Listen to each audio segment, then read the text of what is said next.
ये है सहाबे। मेरी प्यारी माओ बहनों, आपका हाल भी बहुत बुरा है।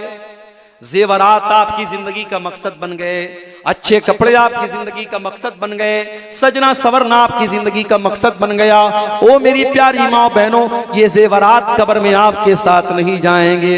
हमने बहुत सारे मरने वाली औरतों को देखा है, बहुत शौक था कंगन पहना करती थी, बहुत शौक था कानों में ईयर रिंग पहना करती थी, बहुत शौक था अपनी नाक में नाक की नथिया पहना करती थी। मर गई, इंतकाल हो गया, कंगन में उतार लिया गया, कान के ईयर रिंग को भी उतार लिया गया, नाक की नथिया को भी उतार लिया गया। ये सोने के जेवरात मेरी प्यारी माओ कब्र में आपके साथ नहीं जाएंगे। आपको भी वही पैगाम देता हूं जो मर्दों को अल्लाह ताला ने दिया है, वसारिउ इला मगफिरतिम मिर रब्बिकुम।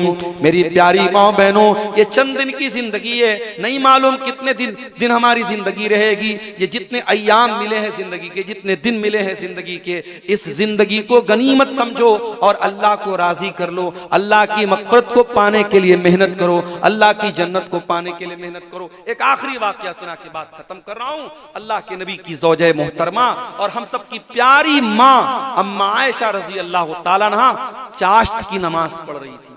शायद हमें से बहुत सारे लोगों को पता भी ना हो कि चाश्त की नमाज क्या होती है। हम तो 5 टाइम की नमाज भी नहीं पढ़ते, चाश्त की क्या पढ़ेंगे। चाश्त की नमाज कब पढ़ी जाती है? सूरज के निकलने के 20-25 मिनट के बाद, जब सूरज थोड़ा रोशन हो जाता है, उस टाइम ये चाश्त की नमाज पढ़ी जाती है। 2 रकात भी पढ़ सकते हैं, 4 रकात भी पढ़ सकते हैं, और ये नमाज जहरी भी पढ़ सकते हैं, सिर्री भी पढ़ सकते हैं।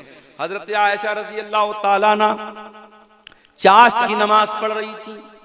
उनके भांजे कासिम बिन मोहम्मद, उनके भाई के बेटे हैं जिनकी वो फूफी लगती हैं, वो अपनी फूफी से मिलने के लिए आते हैं। भतीजे हैं उनके।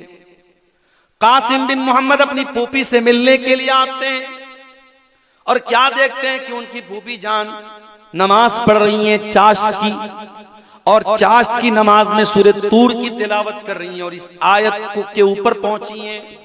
सूरह तूर में अल्लाह फरमाता है, जब जन्नती जन्नत में जाएंगे तो कहेंगे फमन्नल्लाहु अलैना व वक़ाना अज़ाबस समूम।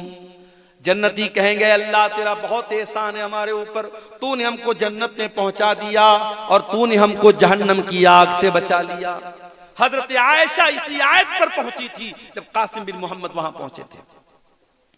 कासिम बिन मोहम्मद को मार्केट से कुछ सामान लेना था, सौदा सलफ लेना था। सोचे अभी फूफी जान नमाज पढ़ रही हैं, मैं मार्केट से आकर के दोबारा फिर मिल लेता हूं। बहुत देर के बाद, सौदा सलफ लेके आने के बाद, काफी देर के बाद, बाजार का चक्कर लगाने के बाद जब दोबारा अपनी फूफी के घर पहुंचे, क्या देखते हैं कि फूफी जान इसी आयत को बार बार रिपीट कर रही हैं और रोती चली जा रही हैं।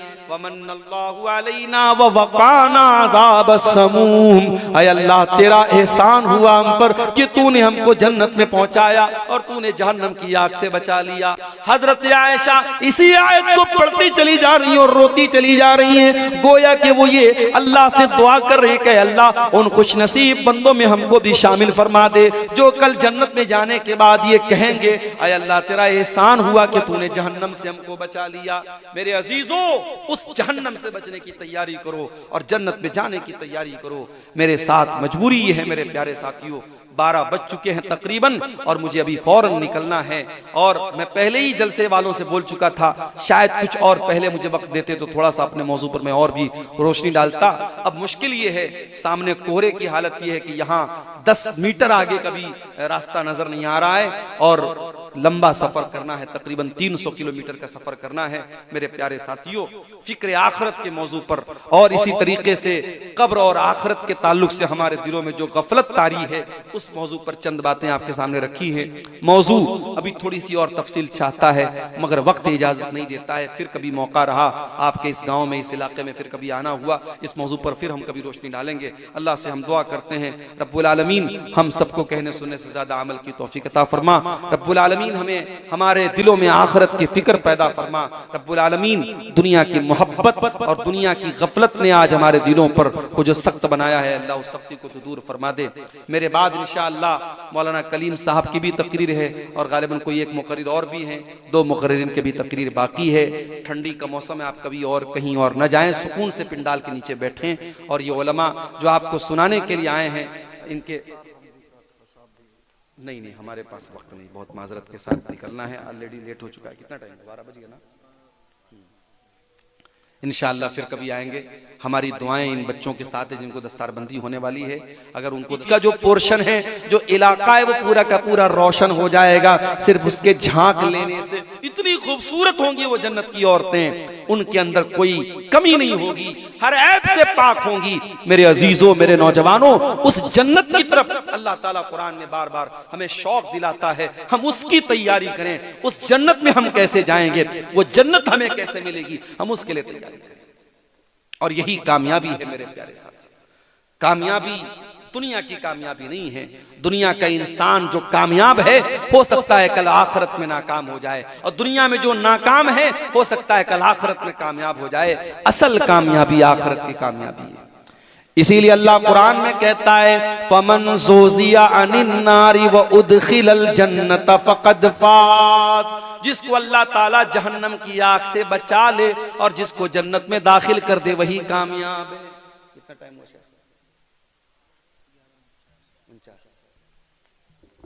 जिसको अल्लाह ताला जहन्नम की आग से बचा ले और जिसको जन्नत में दाखिल कर दे, वही कामयाब है। वमल हयातुद दुनिया इल्ला मताउल गुरूर। और जिस दुनिया के चक्कर में तुम आखिरत को भूल के बैठे हो, मेरे बंदो, वो दुनिया तो धोखेबाज है, वो तुमको धोखा दे देगी। जरा सहाबे किराम की जिंदगियों का मुताला करो मेरे प्यारे साथी। अबू बकर सिद्दीक का आखिरी टाइम है, इंतकाल का टाइम है। आपकी बेटी अम्मा आयशा रजी अल्लाह तआला अन्हा अपने बाप से मिलने के लिए आई है। मालूम है बाप बहुत बीमार है, आखिरी अय्याम चल रहे हैं। जब अम्मा आयशा अपने बाप के पास पहुंची, बाप ने बेटी की शक्ल देखी, हाल चाल नहीं पूछा, खैर खैरियत नहीं पूछा। बाप ने पहला सवाल क्या किया? फी कम सौबिन कुफ़िन नबी सल्लल्लाहु अलैहि वसल्लम।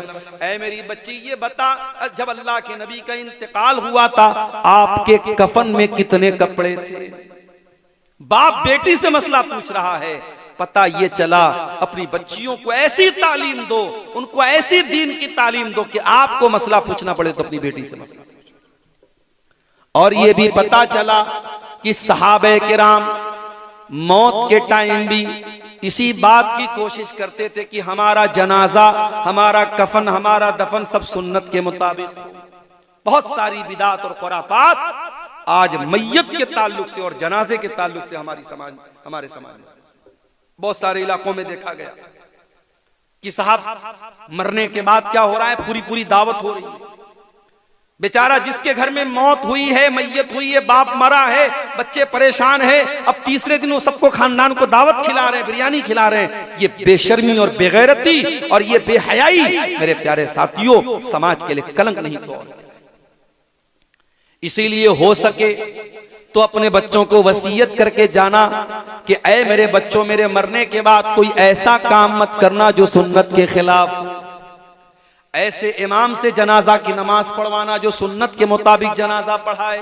मेरे कफन में, मेरे दफन में कोई काम सुन्नत के खिलाफ न होने देना। हो सके तो ये वसीयत करके जाओ मेरे प्यारे साथी। अबू बकर सिद्दीक अपनी बेटी से सवाल कर रहे हैं कि ऐ मेरी बच्ची, बता नबी के कफन में कितने कपड़े थे? कहा अब्बा जान, अल्लाह के नबी के कफन में 3 सूती चादरें थी, 3 कॉटन की चादरें थी। कहा कि ऐ मेरी बच्ची, मेरा वो कपड़ा रखा हुआ है जो बीमारी के दिन में वो पहना करते थे, मैला कुचैला कपड़ा था। कहा है मेरी बच्ची, एक चादर तो ये है, 2 और ले लेना और मुझे भी 3 ही कफन में कफनाना। बेटी कहती है, अम्मा आयशा कहती है, ऐ अब्बा जान, ऐ मेरे वालिद मोहतरम, हम इतने गए गुजरे तो नहीं है कि आपको इस मैले कुचैले पुराने कपड़े में आपको कफनाएंगे। अरे अब्बा जान, आप चिंता न करें, हम आपके लिए कफन का नया कपड़ा लेके आएंगे और 3 नए कपड़ों में आपको कफनाएंगे। हजरत अबू बकर सिद्दीक कहते हैं कि ऐ मेरी बच्ची, इन्नमा हुवा लिल मोहला इन्नल हय्या अहक्कु बिल जदीद। ऐ मेरी बेटी, मुझे तू नए कफन में कफनाए या पुराने कफन में कफनाए, ऐ मेरी बच्ची मुझे तो कब्र में चला जाना है और इस कफन के कपड़े को मिट्टी में मिल जाना है। ऐ मेरी बच्ची, नया कपड़ा तो जिंदों को पहनाया जाता है, मुर्दों को नए कपड़े की जरूरत नहीं पड़ती है। ऐ मेरी बच्ची, मुझे इसी कपड़े में कफना देना, कोई और कपड़ा लेने की जरूरत नहीं है, मुझे पुराने ही कपड़े में कफना देना। फिर पूछा, है बच्ची ये बता, अल्लाह के नबी का इंतकाल कौन से दिन हुआ था? कहा अब्बा जान, सोमवार का दिन था, पीर का दिन था, सोमवार का दिन था। कहा बेटी आज कौन सा दिन है? कहा सोमवार का दिन है। कहा है काश आज ही के दिन मैं अपने नबी के पास चला जाऊं, आज ही के दिन मैं अपने दोस्त के पास चला जाऊं और जिस दिन मेरे नबी का इंतकाल हुआ था उसी दिन मेरा इंतकाल हो जाए। अम्मा आयशा फरमाती हैं, शाम होते होते अब्बा जान का इंतकाल हो गया, अबू बकर सिद्दीक दुनिया से चले गए। ओ लोगों, अबू बकर सिद्दीक को तो दुनिया से जाने के वक्त मौत याद आ रही है, आखिरत याद आ रही है, अपना अंजाम याद आ रहा है। और हम कितने नादान हैं कि हमारे पास तो कोई नेकी भी नहीं है, हम तो गुनाहों के दलदल में धंसे हुए हैं, फिर भी हमको आखिरत की याद नहीं आती है। और आगे बढ़िए, उमर इब्ने खत्ताब को देखो मेरे प्यारे साथी, नबी के दूसरे खलीफा हजरत उमर बिन खत्ताब रज़ी अल्लाह ताला नमाज पढ़ा रहे थे फजर की। पीछे से एक पारसी गुलाम जिसका नाम अबू लुलू फिरोज था, जो कत्ल करने के मकसद से खंजर छुपा करके आया था, उसने नमाज की हालत में हजरत उमर के पेट पर नाफ के पास हमला किया। उनके पेट की अतड़ियां कट गईं, फौरन वहीं पर गिर गए, मुसल्ले पर गिर गए, लेकिन नमाज रुकने नहीं दिया। फौरन हाथ पकड़ करके अब्दुर्रहमान बिन अबू बकर को, अब्दुर्रहमान इब्ने औफ को आगे बढ़ाया। अब्दुर्रहमान इब्ने औफ, अबू बकर उमर फारूक रज़ी अल्लाह ताला अन्हु पड़े हुए मसल्ले के ऊपर, खून बह रहा है, नमाज पढ़ा रहे अब्दुर्रहमान इब्ने औफ रज़ी अल्लाह ताला अन्हु। अबू लुलून के ऊपर हमला करने के बाद सफ की तरफ बढ़ता है और कई मुसलमानों को कत्ल करने के बाद खुद अपने आप को मार के खत्म कर लेता है। 3-4 मुसलमानों की लाशें पड़ी हैं और खलीफे वक्त के बदन से खून बह रहा है। मगर ऐ मुसलमानों, सहाबा की नजर में नमाज कितनी कीमती चीज थी कि नमाज स्टॉप नहीं हुई, नमाज नहीं रुकी।